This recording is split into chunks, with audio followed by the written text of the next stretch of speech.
Um, I think it's going to be a little challenging to go after these folks because we're talking about impact investing after a lot of love.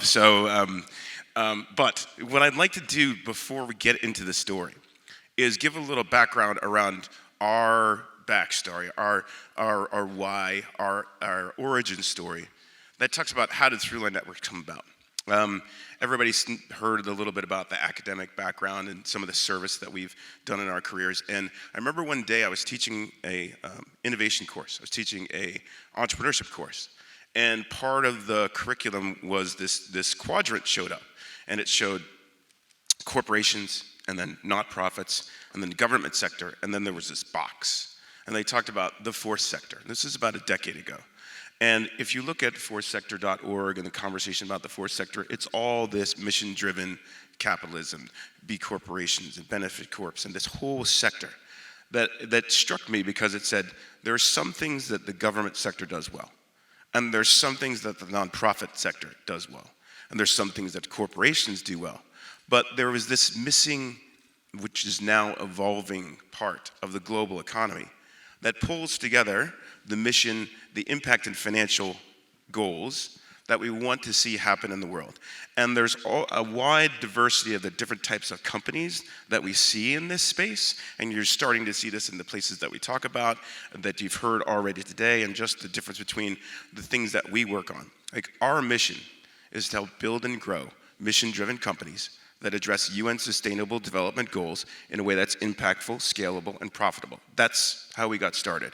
We want to build impact unicorns, addressing the biggest challenges of our time that we can leverage our skills to get after. And for us, that it drives to a specific focus in the climate tech sector, which we'll get to in a little bit. But wanted to talk about that because we want these to be infinite companies, or you guys call them evergreen companies, right? We want these to be companies that are thinking about the long term and are leveraging innovations in finance to get there, innovation in practice to get there, and getting all the lessons and insight from all the different people who are partners in this sort of emerging space to put them to work together and learn together so how we can become a little bit better. So I wanted to give you that as a little bit of a context of our why and how we serve and how we bring love into the equation. Jeff will probably do something embarrassing to talk about how he does that for me, but I'm just my little timer here. Okay, but what are we going to do? We're going to talk a little bit about our story, a little about a company that we're working with that helps ground the story in story, as like why we're here in Nebraska, why we're investing in Nebraska, our definitions of impact investing, the types of impact, the systems, the measures, talk a little bit about terms, talk a little bit about approach, and hopefully we'll have a little time at the end for Q&A. To start talking about ourselves a little bit, Jeff came up with the 6 Ps that we wanted to talk about. And these are the areas that once we're done with this, we'll be finished talking a little bit about ourselves and be talking about how does that turn into an approach for impact investing, and how does it work through a company, the types of companies we see, the types of investors that we're reaching out to, so that you could fund and grow these companies, because we know that we need to be doing this with more and more of our capital that's available for investment. The first one. Thanks, Phil. Before I talk about the first one, I always like working with somebody a lot smarter than me, and I accomplished it. So Phil's amazing. Thank you for letting me be part of Thruline. It's pretty amazing. Thanks for jumping in. When we looked at those 6 Ps, the first one's people. Pretty simple. The circle goes around the backside. The circle with the line through it. We don't want to work with people we don't like. Don't waste your time working with people you don't like. It's not worth it. You don't have enough time. Life, as was said earlier, you only get one chance. So work with the people that you like, work with the people that you respect, and work with people that show you things that you don't know. When I was a young kid, I was born in 55 to level set where in history I was. I'd be sitting at the dinner table with my dad, who was a World War II vet, had to take life. And we'd be having an argument. It was Vietnam, or it was Watergate, or it was whatever. And he would plink his glass and say, switch. Okay, Well, so I'd tell him the other side of the story, and then he'd plink it again and say switch, and again and again. He inculcated in me that unless I know it's a topic from 5 perspectives, I don't know the topic. There's not my side and the other side. There are at least 5 sides. So don't hire people that look like you, that act like you, that think like you. Find people that are going to challenge you. And none of those kind. I have to say, one of the things that changed in my career was when I decided that I wasn't going to work for people that I didn't want to be, or with people who didn't share the values or the ethos that matter to us. And it's a huge part of us and the ecosystem that we've built around us and that we'll talk about, is that once we sort of set those basic rules about what we cared about who we wanted to work with and who we didn't want to tolerate inside of our sphere because you have limited time and focus, it became very easy not only to say yes and say no, but we just started attracting different types of folks here. And I'm not surprised at all that I've heard the sort of things that I've heard from the people speaking already today, because it's the exact same thing that we talk about all the time. We talk about it in the media that we produce every week in our clubhouse, in our bi-weekly or bi-monthly podcasts, in our conversations with each other, in our conversations with our ecosystem. And for us, it stems from a little bit from our philosophy. So 2 things that we have in common. Both Jeff and I went to the Naval Academy, though we didn't graduate in the same year. And we're both Eagle Scouts. And we like to joke a little bit about thank you. We like to joke a little bit about how that matters to us and how that influenced us. Do you want to go first? Thank you. Thank you very much. He's junior to me from the Naval Academy. If you can see on the emblem there, it says U.S. Naval Academy ex Scientia Tridents, which means from knowledge, sea power. We spend all of our time trying to get more knowledgeable. We're just so curious that we know that if we can know as much as we possibly can, then we probably need to know a little bit more anyway. And you need that knowledge, need that desire to learn. Superiority, dare to know, continue to act, continue to know. One of the other things about the Naval Academy that we love, I know I'm probably going to get all my accounts hacked now. Service is my password. And a couple other little things around it, so you're not going to get it just by service. But Naval Academy. Phil? So another interesting thing I heard from our last speaker is that finding love in war. And the primary reason I went into the Navy was to serve the planet. We're the law on the high seas. We're the people they call in the middle of the night when things go bad. We're the folks who go and get Americans out of tough situations abroad. And at some point, I really loved and appreciated that mission. But I also realized that we weren't going to achieve the type of peace and prosperity we wanted on the planet through military might alone, and that we had to do that through other means. And to me, this execution of this mission is not only the mission that we learned about from the Naval Academy, from seeing people at their most dire, at their most desperate, at their most vulnerable in violent situations around the planet, but it also stemmed from things I learned as a Boy Scout. I could still recite, I won't do it for you, my Scout oath and the Scout laws, and they stick in my brain, and they've driven our character, our ethos of the organization, and how we define impact in the planet, and how we build that through our process and through our culture. So there's 3 key components that we talk about in the process. You want to take the first one? I'll take the first one, sure. And it's what we call the rule of 34. Has anybody ever heard of the rule of 34? No, we made it up. So if you did, we're doing a really good job of getting our word out. And my birthday's March 4th, so that was really where the 3-4 might have come from. We have decided through years of experience, years of winning, years of losing, that one of our biggest problems was the shiny coin theory, where you see something new, you see something shiny, and, ooh, I got to do that. We hold ourselves accountable to having viewed at least 34 companies or opportunities in that same space. We need to have looked at them, we need to have gone deep on them, before we consider a company that we're going to work with. Now, what's nice about that, so we have to see 34 before we choose.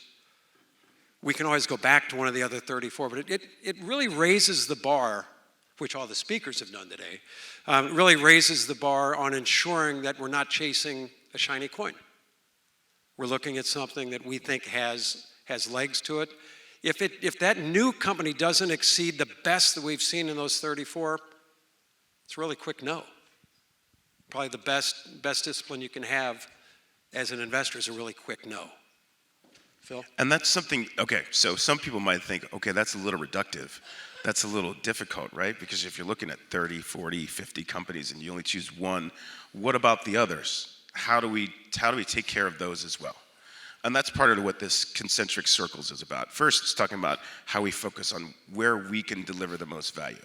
But it's also that we build concentric circles of our ecosystem of people who are aligned, who are adjacent, who are addressing some of those other issues. What won't work for us will work for another investor or another set of investors, which is why we can make connections with all different types of impact investors so that we find someone, they say, these guys are great, these guys are amazing, we love them, we can't help them. It's not our expertise to do that with them, but we'll deliver it to some other folks.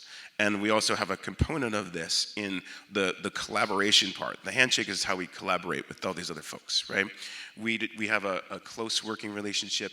We're working on new models of collaborative ownership, of collaborative investment, because this is the uncharted territory where we're going.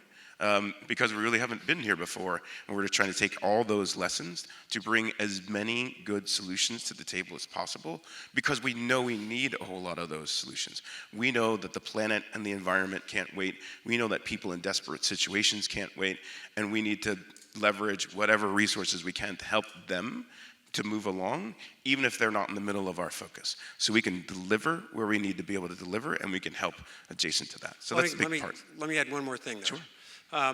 For the last couple of years, we've operated under some pretty tough circumstances for visiting companies and the like. So we've been like Zoom superstars, or not Zoom superstars, but super users. Phil and I will be in the middle of a conversation, and we have what we call ICAG moments. We'll hear a lot of different letters, but IKAG, that really goes to that, and that is, I know a guy, or I know a girl, or I know a group. So when we're thinking, we always, ICAG. Anyway, that was it. Sorry. That's all right. Okay. So this is an example of what we're talking about in terms of, how we focus, right? Our primary focus of companies that are waste to value, circularity, and then related enabling technologies to those companies. That's like straight down the fairway. And if you go a little upstream, there's some things that are interesting that we might explore. If you go downstream, there are things that are interesting that we might explore. But in the world of investing, being focused, being clear to your investors, being clear to the market and constituents helps you really focus on our portfolio. And we'll tell you a story about a company that's brought us to Omaha, that's brought us to Nebraska, Omaha and Lincoln, actually, because we're planning to hopefully serve the state here, to help ground you in the logic of how that leads to impact, how that leads to jobs and workforce development and engagement in the community that can facilitate all the different things that we've been talking about objectively, and that can be measured by the numbers of different standards that are out there, and how we actually move those things forward, not just with one company, but with a whole portfolio of companies that we seek to build and grow to deliver the impact we want to see in the world. Go ahead. Semivariance. I'm a finance nut. I bought my first stock when I was 11. It went from 7 to 1. So I asked my dad, "What's the deal, Dad?" And he said, "Figure it out." So I went to the library and started self-teaching myself cash flow, balance sheet analysis, all that kind of stuff. So I love this stuff. And it manifested in me becoming a short seller when I was 12, which my dad still wonders. He passed a while ago, but he still wonders. Graham, in your nice comments about being a tennis player, I hate losing. I hate it. I like winning, but I hate losing. So what does that have to do with semivariance?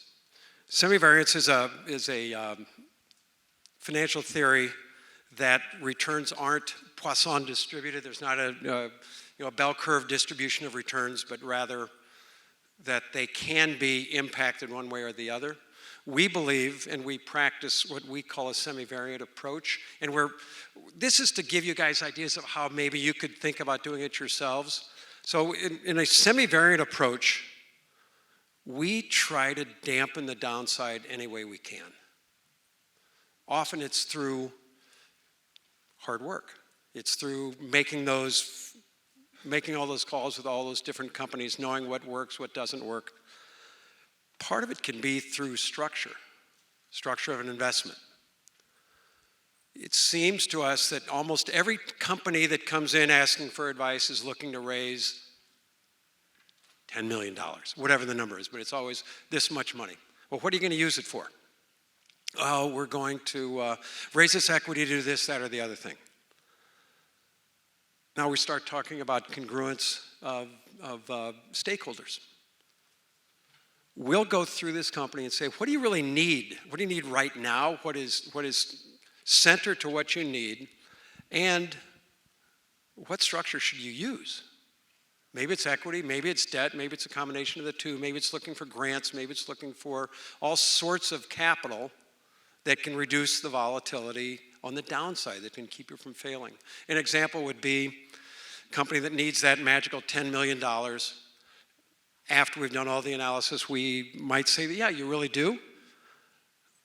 Let's think about a quarter of it in equity. So you don't have to sell as much of the company, you don't have to raise as much of it in equity, and 3/4 of it in debt, short-term debt, 3-year debt. Prime rate's 7 3/4 today, or it was a couple hours ago. It might be 8 1/4 by now. So 7 3/4 for the prime rate, 3-year loan, the type of thing we would consider, and apologies for going financial geek, maybe a 12% coupon, 3-year note, 1.12 cubed times 0.75 is 1.04, I think. So if you took 3/4 of it in debt, in 3 years that becomes 1. You have your whole investment back and you have your equity piece. The company didn't have to sell too much equity. They're able to structure their investment better. They have more equity to share with employees. They have a solid business that customers want to go to because they know they're going to be in business. I was about to say, said in plain English. You don't have to go for the most expensive capital. That's just venture capital and equity. If you combine debt, innovative structures, innovative ownership structures, innovative payout structures, provide incentives for people to do the right things, you can keep more of your company, you could spread it to the community, you could spread it to the employees, and that's what we're trying to explore and what we're trying to do. Yeah, one other thing with that, thank you. Especially for our business model of doing the right thing with the companies we like doing, we will, on the debt side of it in particular, we'll look at what they're doing to meet these impact investment goals that they have. We'll write that into the document such that if they meet or exceed what they're saying they're going to do, we reduce their cost of capital. We change the interest rate from 12 to 11, 11 to 10. And I think it's an important point because someone said before that, these things will cost more. And while I agree with that, I also disagree with it. It's like saying that renewables cost more than petrochemicals. Because if you look at the whole life cycle of the product, and if you look at the impact on the environment of the product, and what used to be called externalities, right? I'm sorry, I'm a Chicago Booth-trained MBA, right? Milton Friedman would call those externalities as long as the government can mitigate the impact. But if you can't, then those things come home to roost in costs that we're bearing. And when we look at those costs, they're actually, the solar and wind is the cheapest energy on the planet right now today. And that's not even including the externalities of looking at things like other components. So I think we should challenge the foundations of how we're basing those costs and how we're basing our estimates of what the returns are, and we'll see that this emerging sector of the economy is one that has fantastic market rate returns and impact returns that we both need to measure and showcase the value of in our day-to-day so that we can build more of these companies. In our plans to build some of these companies, we'll talk about Block Solutions. There is a fund that we're building that is designed to build semi-variant returns for companies that are structured right now that need the little $100,000, $500,000, $1 million checks to survive the situation that's going on in the economy right now towards our goal of 100 impact unicorns. We're going to pick up the pace a little bit because we want to talk a little bit about Block Solutions, and I'm wondering, no, okay, it's not working. Roger, can you bring down the block? There's a video that's supposed to run, but it's not running through this scenario, so it's okay. Do you want to describe Block Solutions? You do it so much better. So there's a company called Block Solutions OI. We met them in Finland. What they do is take waste plastic from the waste stream in Nebraska. It's from will be, when we get done, from the orange hefty bags, and turns waste plastic like that into a drop-in replacement for a cinder block that is building material for a building. So what we hope to do, what they've proven in Europe, in Southeast Asia, in Sub-Saharan Africa, in Indonesia, where they're building homes and schools, that you can reduce the labor cost. You could take plastic out of the waste stream, injection mold it into the brick, assemble them like big adult-sized Legos, and build homes at a rapid pace, at a low-cost pace, and then sequester that plastic into the building for 100 years, not burning it, not turning it into a fuel, not letting it go into the ocean, not letting it go into a landfill, and that's one of the examples. 50% plastic, 50% blue jean. 50% plastic, 50% denim. You wanna pass it? We found this company because we were literally looking around the planet for companies that are doing interesting things like this. And we want to talk about the Block Solutions story, but we have folks who are doing this with wood waste to biochar and syngas, who are restoring kelp forests in the ocean, who are taking old tires and recycling them into carbon black and a fuel-based product. So you could take your old tires and make them into new tires that are better for EVs. And the company that's taking old EV batteries and turning them into charging stations for EVs. These are the types of climate tech companies that we're working on to scale to solve the problems, and we need to help more of them out.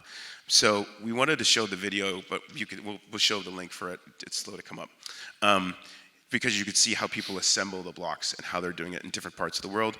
We're bringing it here first to Omaha to launch in the Americas, the first place in the Americas that we do it. We want to shift to the conversation about how we define impact investing. How do you define impact investing, Jeff? Thanks. Easy question.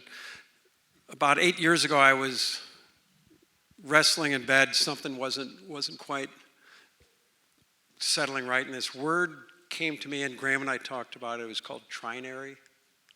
Everybody's heard of binary? Binary 0 and 1, on off on computers, power on, power off. And this word trinary came to my mind, and I went, what the heck is trinary? I didn't pull out my phone. I wanted to wrestle with it, so for about 2 hours I tried to figure out what is trinary without looking it up. Ended up that one of the definitions I had was correct, and that's -1, 0, +1. Instead of binary 0, 1. So what does that mean for impact investing? In a binary world, as an example, litter. In a binary world, if you litter, you're a 0. If you don't litter, you're a 1. Awesome. In a trinary world, if you litter, you're a -1. If you don't litter, you're a 0. If you pick up litter, you're a +1. My definition of impact investing is looking at every single thing I can and trying to find the +1 to it. Pretty simple. Pretty awesome. Mine is pretty simple.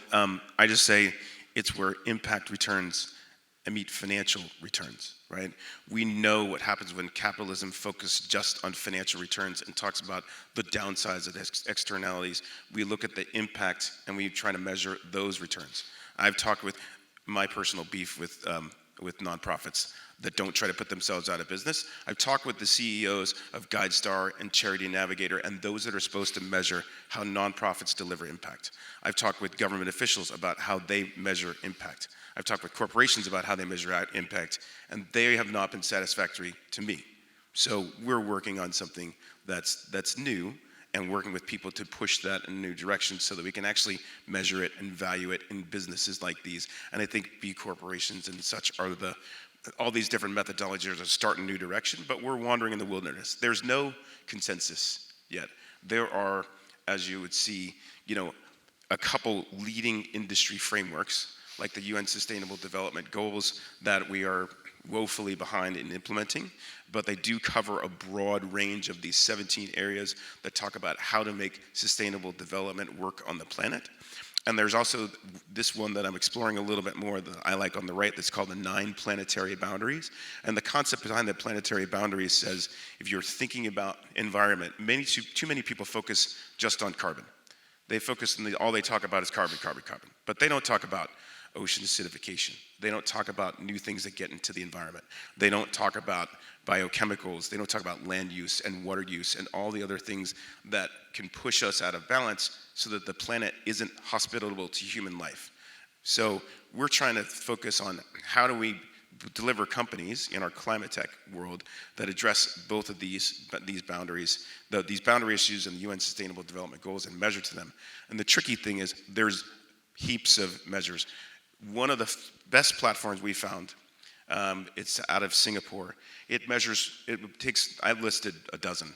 There are 44 different impact measurement approaches that these guys build into one software to try and figure out how are you doing based on 44 different ways of measuring it and hundreds of companies around the planet that are doing it. It's a challenge because we're early in the cycle. Why do we share this? Because there are people here who want to deliver on impact in all sorts of ways. Whatever you're best suited with. And if you're a person who wants to tackle one of these approaches, whether it's a B Corp or it's an IRIS or a GIN or SASB or whichever, there's a place for everyone to do what they do because it's going to take an army of us working full time aggressively to address the challenges that we need around all sorts of things that we saw in the UN Sustainable Development Goals and in the planetary boundaries issues. We have a few more minutes. And we just wanted to talk about a couple other things that where people get stuck because of politics, because of misinformation, because of a little bit of confusion, and because there's no consensus on how all this works. So we wanted to tackle a couple of these before we left. Do you want to go ESG versus? Pass.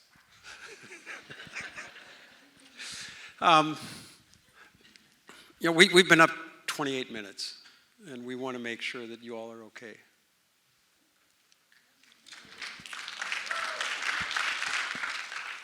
Why don't you go first on this one? Okay. So, quick one. ESG, environmental, social governance, are corporate measures for how a corporation determines its sustainability, right? But they're not necessarily tied to the impact goals that we talked about from the UN Sustainable Development Goals or the planetary boundaries. They're more about, the best description I had was I remember an interview with Coca-Cola's chief sustainability officer and supply chain officer in about 8 years ago.